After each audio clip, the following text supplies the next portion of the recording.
Corona के कहर के कम होने के बाद प्रधानमंत्री मोदी पहली बार अमेरिका पहुंचे हैं।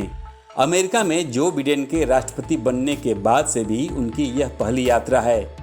वैसे तो मोदी यूनाइटेड नेशन की अध्यक्षता के लिए अमेरिका गए हैं, पर उनकी इस यात्रा ने भारत अमेरिकी संबंधों को नए सिरे से देखे जाने के नजरिए पर बल दिया है। सवाल यह है कि क्या मोदी के पिछली बार अमेरिकी राष्ट्रपति ट्रंप के चुनावी कैंपेन में भाग लेने से बने गर्मजोशी वाले रिश्ते नए अमेरिकी राष्ट्रपति बिडेन के साथ भी बनेंगे?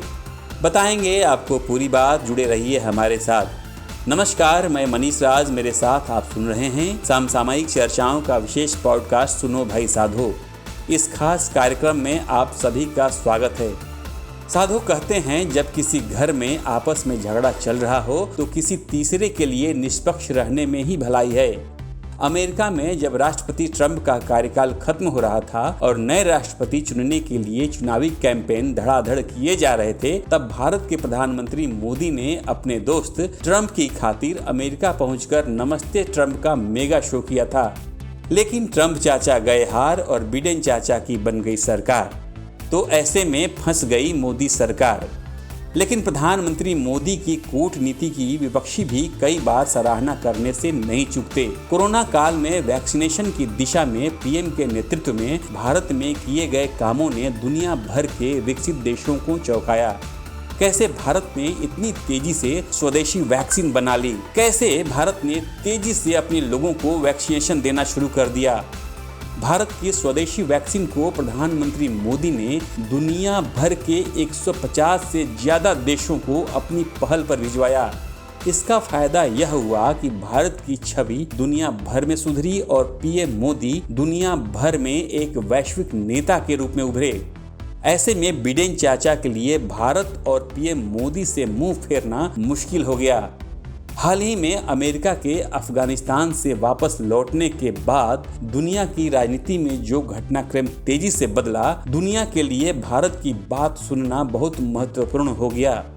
इस बात को प्रधानमंत्री मोदी के साथ हुई कल की मुलाकात में अमेरिकी उपराष्ट्रपति कमला हैरिस ने स्वीकारा और कहा है कि इतिहास गवाह है कि जब भी भारत और अमेरिका एक दूसरे के साथ खड़े हुए हैं तो दोनों ने खुद को ज्यादा सुरक्षित, मजबूत और समृद्ध समझा है। अभी बिडेन और मोदी की आमने सामने की मुलाकात होनी बाकी है, उससे सारी तस्वीर साफ हो जाएगी। परंतु साधो, ऐसे में एक बात याद रखनी चाहिए, राजनीति में कोई किसी का स्थायी या दुश्मन नहीं होता। वक्त के साथ राजनीतिक प्राथमिकताएं बदलते रहती हैं, सो देशों के राजनीतिक रिश्ते भी परवान चढ़ते और उतरते रहते हैं। आज अमेरिका की बादशाहत को एशिया का सबसे कद्दावर देश चीन की चुनौती से सबसे बड़ा खतरा है।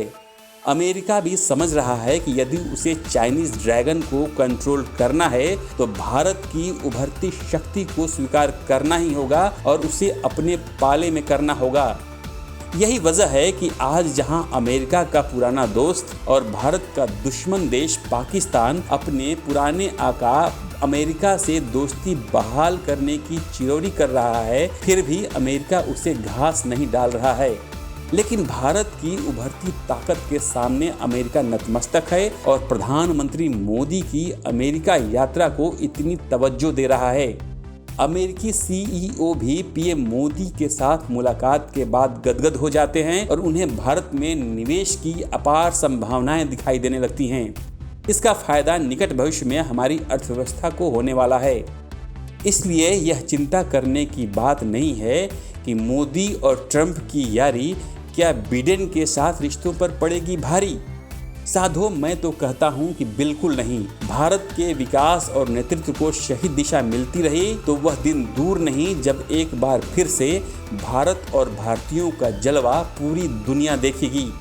आज के लिए बस इतना ही। आपने अभी तक चैनल या पेज को सब्सक्राइब नहीं किया है तो जरूर करें। आपको हमारा पॉडकास्ट कैसा लगा इस बारे में कमेंट कर सकते हैं, इसे लेकर सुझाव दे सकते हैं। सुनो भाई साधु में मैं फिर मिलूंगा एक नए मुद्दे से आपको रूबरू कराने। तब तक के लिए आज्ञा दीजिए। नमस्कार, आपका दिन शुभ हो।